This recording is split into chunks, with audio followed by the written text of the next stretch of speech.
Good evening and welcome.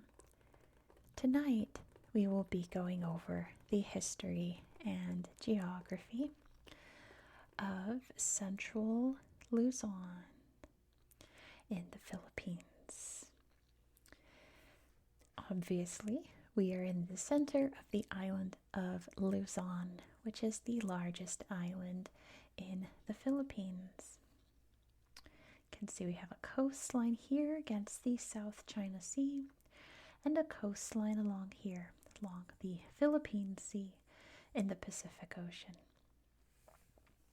Metro Manila, the capital, is just beyond the border here. I tried to draw a little border there. That's its own thing right there. And let's see, where do we start? I guess let's head this way. So we start over here with this big mountain chain here.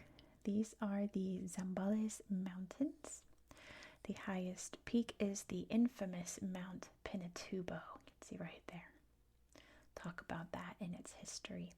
Also in history, we'll talk about this peninsula here. This is the Bataan Peninsula, Bataan. Bataan, I think it says, yeah, Bataan Peninsula right there. We'll mention that in history.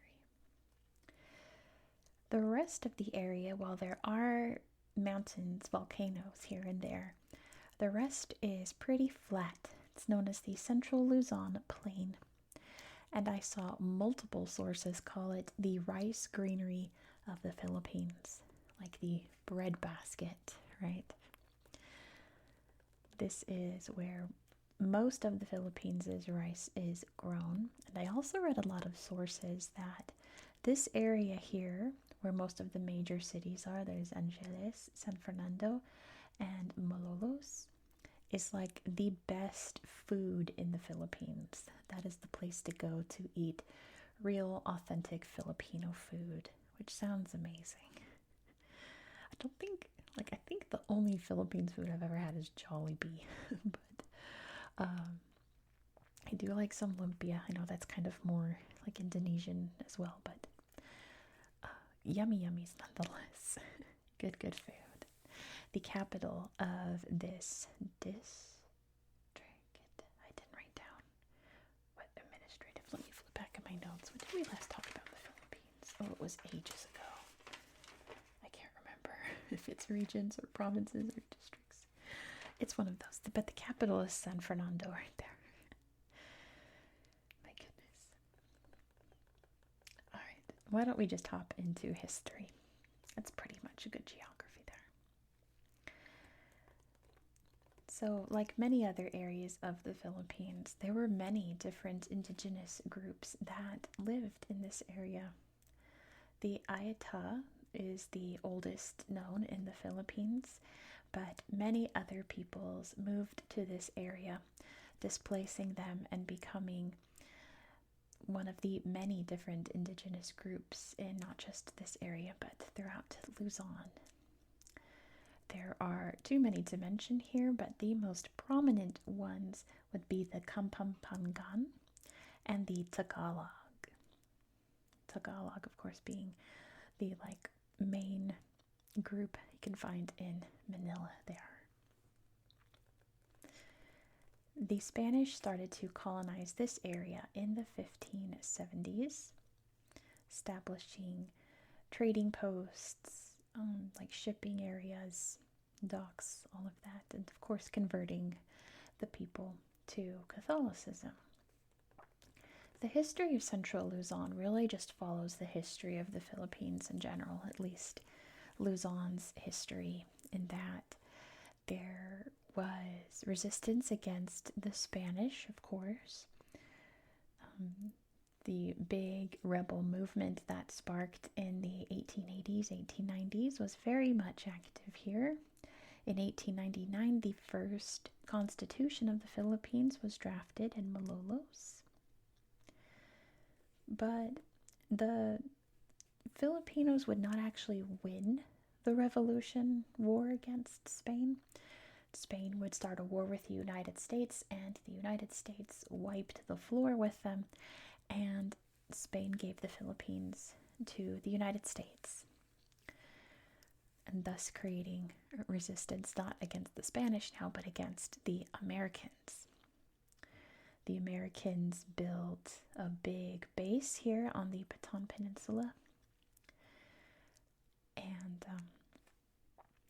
held on tight to this area, even though they promised, oh, we're going to give you independence eventually. I don't think it was on the docket until after World War II, to be honest. I don't think the U.S. was actually going to give it up.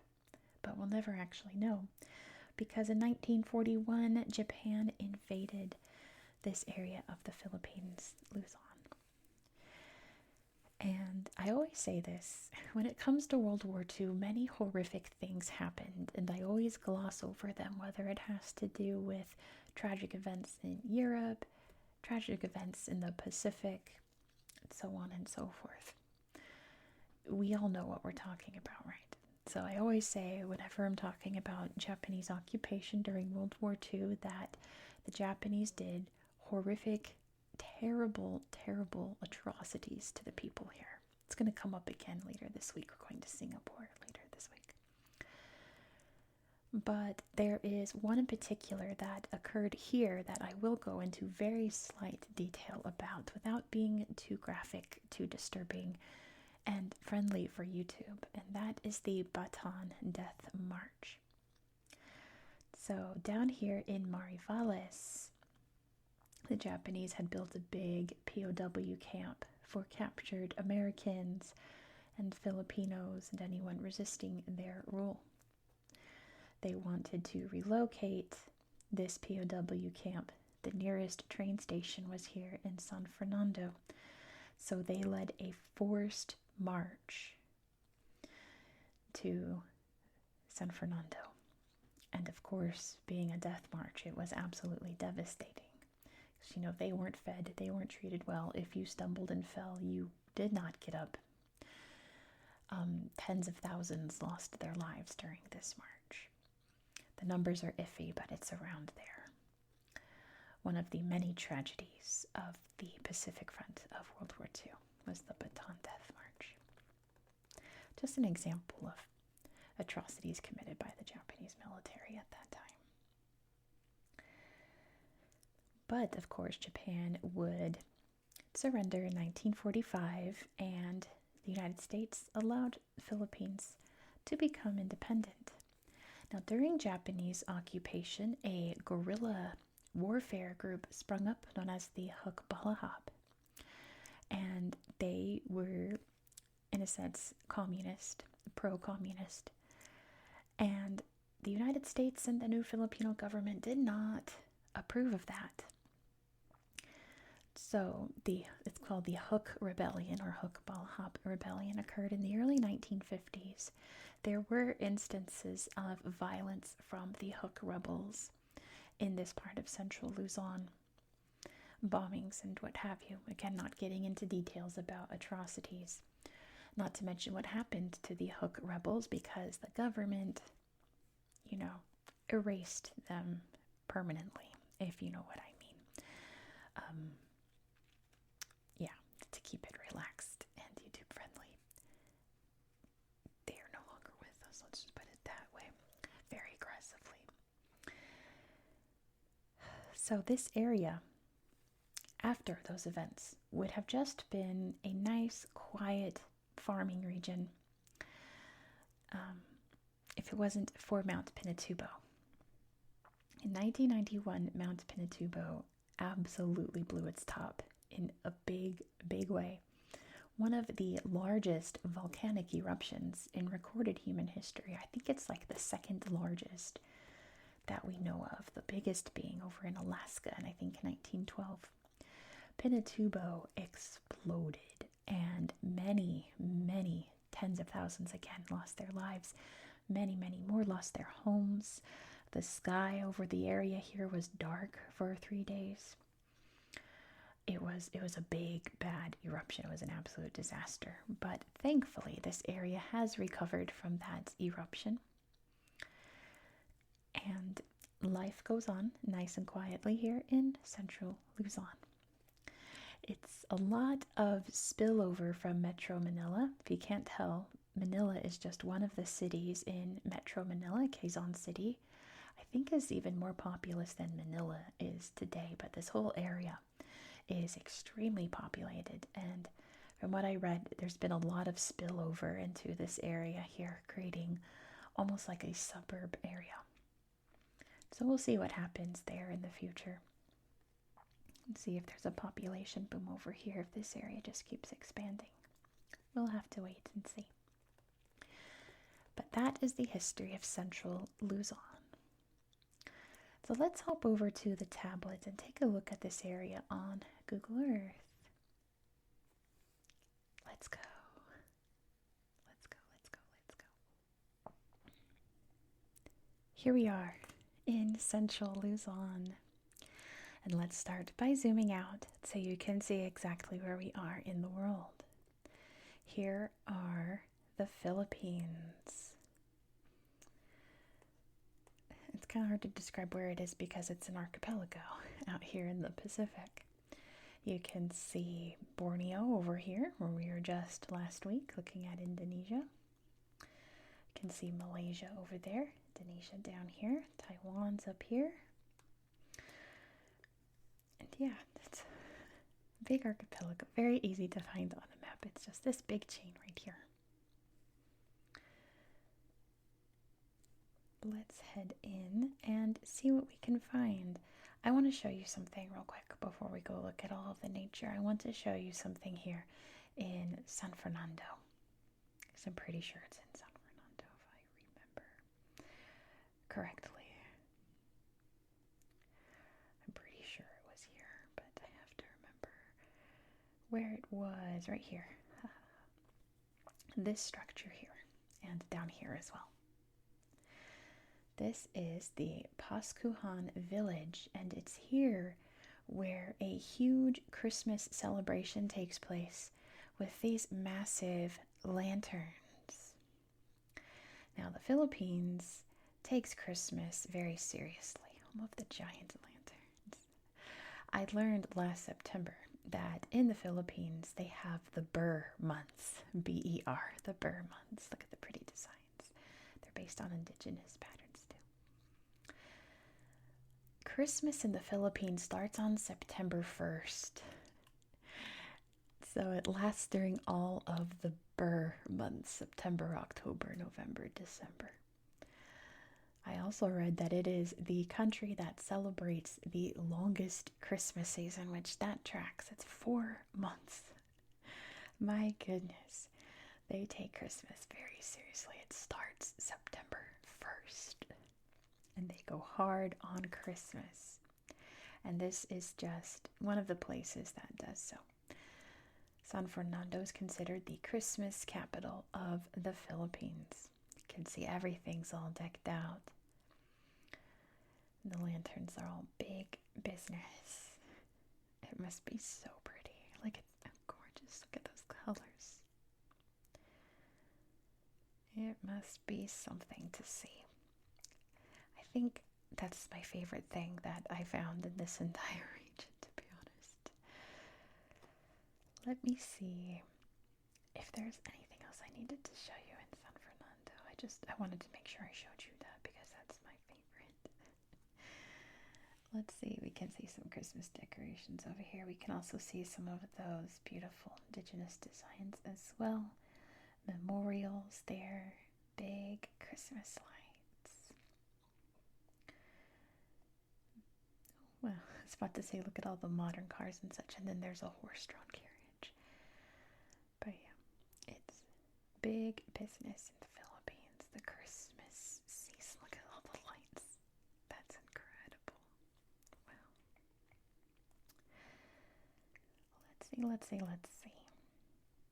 I don't think I really found that much in the cities and towns here to show you. I was poking around here the other day, but I don't remember if I found anything worthwhile. You can see just from the things popping up, it's just a little suburb city. There's the mall, there's the McDonald's, right? All of the residential areas all neatly planned out. Yeah, What was I looking at over here? I don't remember. It's just mostly, there's Dinosaur Island. Let's look at Dinosaur Island. Why not? Dinosaurs. Ah. Yeah, that's not a Jurassic Park ripoff at all. There's Clarkland for Clark. Yeah, that's not a Jurassic Park ripoff whatsoever. Oh, Clark is the town that we're in, apparently. There's the insect land, the Beatles Kingdom. This looks fun. T-Rex encounter. This looks really fun. Oh wait, was that a person in a costume? This place is awesome. Why didn't they dress up their legs? Why didn't This kid is also not having a great time. He looks traumatized. My goodness, how funny. But anyway, you get the idea. Pretty much just suburb area. Now look at this over here. This huge hole is Mount Pinatubo. Specifically the crater lake of Mount Pinatubo, which you saw in the intro. It's gorgeous, it's beautiful. It was not gorgeous and beautiful in 1991. It was all explosions and all of that. But today it's majestic. It would be a nice, fun hike to go and see. And you can see all of the runoff from it too. It's absolutely massive because it exploded. 5 times that of Mount St. Helens. Pretty devastating. There's a beach over here.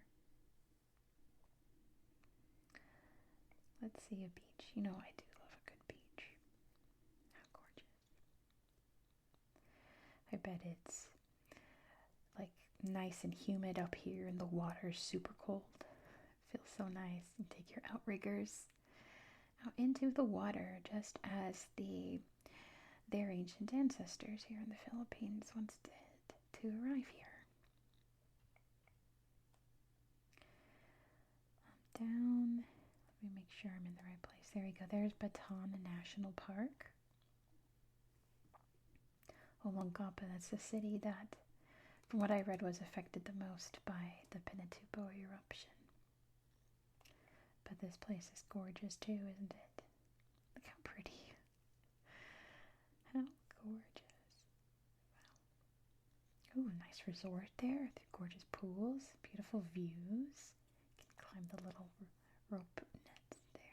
See waterfalls and the big rolling mountains. Gorgeous. And down here, I found a memorial for the Bataan Death March, but I don't remember where it was. It was just a plaque, but I planned on showing you, but I just realized I don't remember where I saw it. Oh, it's right here. Ha ha ha. I said that, and I should have just been confident. I should have just been like, let's look around for a minute first. But yes, here's a memorial to that very tragic event, with many artifacts and places to reflect around it. There's a flag of the Philippines up there. Very somber place, isn't it? The Battle of the Pockets. Yeah. Wasn't it Douglas MacArthur that was defending the Philippines and eventually led the invasion to take it back, and it succeeded? I'm pretty sure, if I remember my history correctly. Let's head up here. I think I remember this slideshow being very nice. And there's a marine reserve. We're gonna look at that too. Yeah, it's just gorgeous. Look at this nature. Look at this forest. The whole crew is here mountain biking, laboring up the mountain to Mount Tapulao. Let me see, marine reserve. I didn't pop up last time I was looking around. Oh, maybe that's why I don't remember, because it has no pictures. But yes, you can see the plain over here. Mostly just farmland and such. There's, no, that's right, this big volcano right here. Mount Arayat. The, like, only, like, gosh, what am I trying to say? The only high point in the Luzon plain, just rising up out of the rice fields there. And it's a volcano as well. If you can't tell, it definitely looks like one. Look at this beautiful tree. It's amazing. They've made lots of rock piles there. It's a little eerie when you see all of them together like that. Looks like there's a rope path here, so you don't stumble and fall. Lots of mountain biking and regular biking. There's a big rainstorm in the distance there.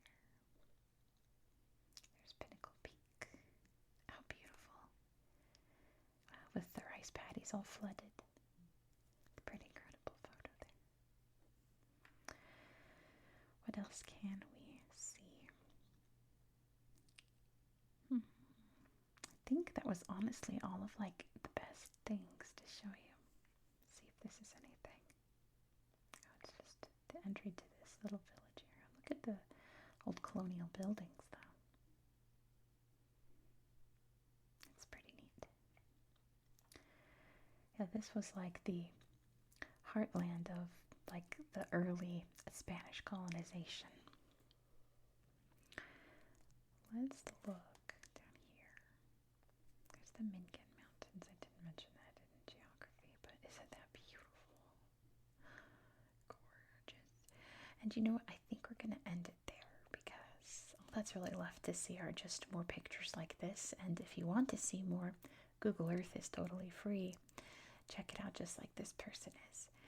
In your own time, if you're ever bored sitting around, nothing to do, go look at central Luzon. Go explore some of the mountains. A giant Virgin Mary even. See what you can find, because I did find some pretty neat stuff out here. Be a friend today. But that's going to be it for tonight. Let me look at, where'd it go? Let's look at this. How gorgeous. Let's look at this while I end the video. Thank you so much for watching. If you enjoyed this style of content, please consider subscribing. This is an ongoing series on my channel. Next, we are going back to Finland. And it's a very quiet, very small part of Finland. Pretty much nothing has happened there, except for the like weirdest war story you've ever heard. Ooh, look at this cave. That's creepy. Yeah, you're not gonna want to miss this story. It's the longest held grudge I've ever heard of. So be sure to subscribe so you won't miss out. Please don't forget to give this video a thumbs up and let me know your thoughts down below in the comments. I hope that you found this video to be relaxing and educational, and I hope that you have a good